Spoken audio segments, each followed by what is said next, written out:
Recorded live from the dungeon, this is the Dream Warrior Review, and I'm Kurt Thomas. And coming at you live from the hills of Tennessee, straight from his Tennessee Hyundai, I'm Mick Strawn. Mick Strawn.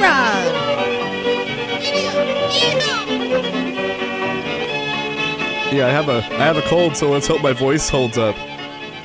Souls up. I was when I was on radio like decades ago. Well, let me say, yes, a few short years ago. Whenever I got a cold, I always lost my voice. It was always very frustrating. Oh, I can understand that. I can understand. I used to lose my voice towards the end of every production I ever worked on. That is totally shocking. Yeah. Can you imagine? Yeah. Okay. No, you're very soft-spoken. So I've seen you on a set. You're very soft-spoken. Yes, demure. I've always considered it more of a demure thing. You're like, could you please go get that for me? It's okay if you want to run. Oh, yeah. Oh, yeah. Yeah. Oh, yeah. That's definitely me. Hey, how's it going? Well, I had to use the bathroom at the theater, and I have a very disturbing story for you. Ladies and gentlemen, children of all ages, we are here. Storytime with her. Okay, let's hear it. Well, I have allergies and asthma and a cold right now. And sometimes fragrances can kind of mess with me a little bit. So I walk into the bathroom because I really have to pee before I go see the movie. And there's this horrible fragrance, like somebody bought like a huge bottle, like a gallon bottle of Obsession or something, and threw it against the wall and smashed it. And like that's their new way of masking the odor. Is it? So the odor's still there, but then there's this fragrance like somebody's walking around with bottles of leftover Axe body spray. Right, yeah. Yeah. Like they have a closet full of them now. So anyway, I started wheezing while I was peeing, and so I got to the hall. I had to use my medication, and then I was like, "Well, that sucked." Then I went to the movie. So it's a health hazard now. Hey, and what movie was it that you went to? I went to see Brahms The Boy II. Well, it's The Boy 2. But I didn't see the first one, so I didn't know what to expect. Other than there was a doll. Really matter? Does it really matter? No, the trailer is pretty accurate. Yeah. Oh God. I didn't hate this. I didn't hate it though. I feel like I was kind of in the middle of the road, like maybe a little bit below average, but I didn't hate it. In fact, Katie Holmes kind of was surprisingly okay. Like it was all about her being scared. That's really all it was, really. Yes. I like how they set it up at the beginning, though. I do like there's an opening. The way they opened it up was pretty cool. How they had the boy behind the stairs, and then they had the other thing happened. You know. Oh yeah. No, you know what? I gotta tell you, the only thing that I could think about this film was competence. Yeah. It was competently done, but just boring. Yes. Very predictable. Very boring. Predictable, very boring, very you know, the thing is there's a higher quality of boring these days. I do like the use of sound. There were some really good sounds in there. Yes. Especially when she was walking through a certain thing. Yeah, and especially when they got over to the other. Yes, when they got over to the other thing that she was walking through. Yeah, that's the other thing that she was walking through. Yeah, it was interesting. And by the way, what a set thing, right? You know, I mean, here's the thing. That particular set, and I like to call it the behind the wall set. Yeah. The behind the wall set is such an interesting creature. Yes. Because obviously every time that happens, it is a total set. Yeah. Right? I mean, there is no place like that exists anywhere, especially when you have a bunch of plaster slats. Yeah. And there's nothing but light coming through them. Oh, yeah. When you have to stop every once in a while and think to yourself, well, how would that happen exactly? Right. I mean, the thing is if such a thing did exist and you went to that place, can I just say that there would be no light streaming through every goddamn slat? No, there wouldn't be. It couldn't, because that would be the stuff that was holding the plaster up, right? And therefore, that would be plaster that was on the walls. Well, I think eventually we'll have actors just holding lights above their heads. Well, I actually think that eventually we're just going to go out and turn the actors on, and you'll get like a 5K actor or a 2K actor. Oh, wow, yeah. That's a cool idea. They will just be the lights, I right? hope nobody makes a Ben Affleck robot. Oh, God, please don't do that. Yeah, really. Ugh. Although I'm looking forward to his acting debut pretty soon. The way back. I got to tell you something. There's something. We've had an interview with Jacques Haitkin. You've had an interview? Yes, that was a good one. Episode 47. And I had one recently with him. How recently is the one that I had with you? Oh, boy. With him. Yeah, it was a while about ago. a year. It was a while ago. Well, let me give you an update on Jacques. We reviewed The Hidden together, because he was right. director of photography on that one, right? Exactly. I found out that remember, he was very robust. He was saying, "Oh yeah, no, I'm doing great," and I just caught up with him recently. That was right after the it was March 2018, and it was right after the Venom movie came out that he worked second unit on, and he also worked on Black Panther. Episode 47. Exactly. He is now. He's got ALS. Yeah, that's rough. And he's confined to a residency home. Yeah. And I did get in and pull him into an interview on Rabbit Hole just recently. Just because I kind of wanted, more than anything else, I just wanted to find out, how he was doing. Yeah. And but he said something that was really interesting to me, because he's writing now. Yeah. And he's a really bright guy. I really enjoyed talking to him. I thought. I think that he's an incredible mind for using lighting to tell a story and understanding the concept of story overall. Yeah. And he's transferring to story, and what he's talking. One of the things that he said that was just so interesting is that he goes, "You don't really need a competent DP anymore, because you're looking right at. You just need competent people. Wow. You need to know what you're. All you need is to have what is." It isn't so much a DP's function, because you're looking at it now. You're looking at the complete. What you see is what you get now, right? That's right. What you see is what you get. And the thing is back in the day, it was complete and total guesswork. Right. Yeah. Well, actually, also the technology it makes a big difference, because you could do a lot more tricks probably in the 80s that you can now. You got away with more. Right. Well. Yeah, and the thing is you knew by your experience how things were going to look, how you would use this particular latitude of film and this particular set of lights, and that they would come out, the flares would look like this, and the darks would look like this, and you built it knowing the technology, knowing things, right? Right. Yeah. It wasn't like you went over to a monitor and recorded that monitor.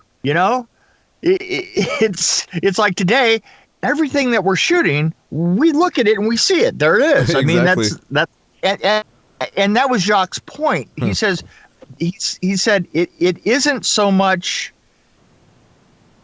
Films just look better, and I was thinking about it in terms of this particular film, because I was thinking, yeah. Films all universally kind of look a lot better these days. The clarity and the crispness of of your image can be manipulated, even in post. It can be manipulated in any way that you want. Plus, exactly what it looks like in front of you. Right. Yeah. And the thing is at the same time that everything looks a lot more competent, you just have to have a spark. You know what I'm saying? Exactly. And this film, yeah, everybody was competent. Everybody did their job well and stuff. I just didn't feel the spark. You looked at Katie Holmes and you thought, wow, it's a real journeyman job. She did right. Yes, I thought the same thing when I first saw it. I was like, but she actually did. I think she did a decent job. I think the boy was the better. Actually, what's sad is I think the best actress in the whole the best actor in the whole thing was the psychologist. Which says actually, a lot, in a weird way, she was. Secondary character is stronger actor than everybody else. It did. Yeah, I thought the boy was actually below average. Well, I agree. Well, the doll actually amazingly didn't blink. I don't know how the doll did that. Yeah, every scene, but also the thing is it was pretty obvious that they were expecting you to come in having seen the first film, because the doll swiveled in its eyes immediately. Exactly, like here we are again. I thought, here's the creepy doll. Oh, look, that's the creepy doll. I wonder if it's going to be weird. Oh, there it is. It is weird. That is a good point. Maybe they should have. Well, I guess I appreciated the fact that it was a little shorter, and so I wasn't there too long. Yeah, but maybe they should have set it up a little bit more, because I had I was walking and going, I don't know any history. There's just this doll there, and I'm like, okay, well, here we go.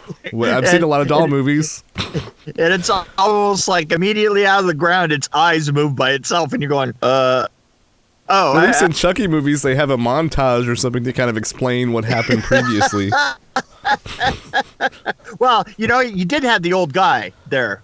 Yes. The old guy to come up and tell you the story of the house, which is really funny, because there was later on there was another guy in a cafe that said that story, and thing is almost using exactly the same words, I might add. Yeah, that was kind of a bizarre part where she was researching. It was a little coincidental, can I say? And very convenient. Yes, I do like. Well, I would have casted. I would have casted Gabrielle Union in the main role, the woman. The son, I probably would have put like that kid from Good Boys, the one with the long hair. Right. I can't remember his name. Right. I put him in there because he looks kind of like that doll. It's creepy, but anyway. Right. So I would have casted it differently personally, but I think that kind of helped it make look more amateurish, I guess. Is that a good way to put it? No, but the script was just very basic and like you said, the whole thing was journeyman, I guess. But I was like below average, but I was still in it. I was watching it. I wasn't like excited about it, but I was watching it and I wasn't like bored. The thing is honestly, to a certain extent, after last year, getting handed Dr. Sleep. Yes. Yeah. 1970. This isn't a good year for horror movies yet so far. Yeah, it's so. See what I'm saying? I'm going with this. Is last year everybody seemed to stretch a little bit. I mean, hell, there was this film called Vengeance released last year. I mean, setting the bar high. And and so far this year we haven't had much of anything, and this was a very competent yarn. Yeah. I mean yarn. Yarn, yes. Well, it's funny you were talking about lighting, because I was thinking about Vengeance. I was thinking about a certain gentleman that was spending a lot of time playing with lights, and sometimes it was not really useful. But I won't mention any names. Yes. Yeah. No, and by the way, don't. while we're on that subject, I do want to say I wish Mr. Haken the best, because I like the guy, and I still feel bad about misspelling his name. So anyway. Yeah. he's gonna take that to his grave. You know. Oh no. I don't need an angry DP ghost coming after me. Yeah, I actually got to call. I got to call him up and say hey and see how he's doing. So anyway, Jacques, both of us give you our best, and so I guess it's that time again. Time to rate the film. Now, I was particularly in no mood to be bored tonight. So I'm not letting this. I'm not letting this one go above. I was like, I want a fresh one. I want fresh one that's just freshly released. And I was like, I kind of regretted that decision. Yeah, I love that. You wanted fresh meat, and it turned out to be chicken.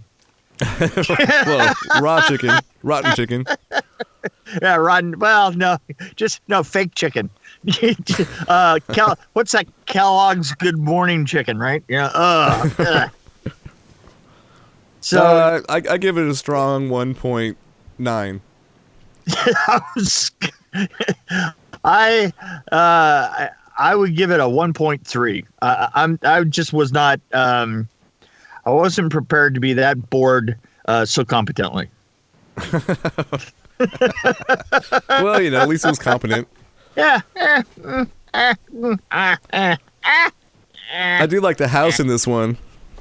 They shot this in I think they shot in British Columbia, so it was a nice house, the castle or whatever it was. Yeah, the second house was very creepy. It was very cool. I noticed that they did have a pretty good little gag where they to give it kind of a torn up look, but then they can make it look, dressed up like at different times later on. They just used scaffolding with pieces of plastic. It was really right, yes, that was nice. It was really interesting. Well, I thought it was a nice touch. It was like somebody was there working on the house and they bailed because something weird happened. Yeah. The odd thing about it, though, was that it was strictly just frames. It was just literally just frames of scaffolding with plastic attached to it. Just that's it. There wasn't a tool anywhere. There wasn't anything around. Well, if you're going to run away from a house, you're going to take your tools with you. Well, I guess that's what happened. So I mean, yeah. a guy working on a house without tools. What good is he?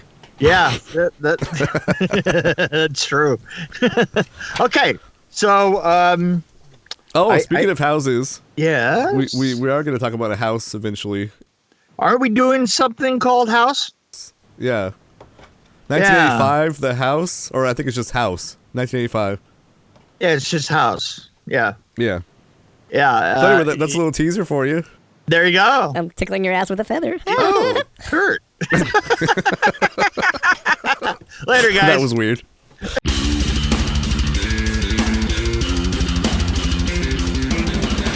Thanks for joining us on the Dream Warrior Review podcast. Don't forget to tell your friends about us, follow us, and, of course, like us. We can be found on Podbean, which is an amazing app, YouTube, Stitcher, Alexa on any pod, iTunes, Google Play. We're on Twitter as well, at DW Review, and, of course, Facebook. You can find us there. You can also email us at dreamwarriorreview@gmail.com.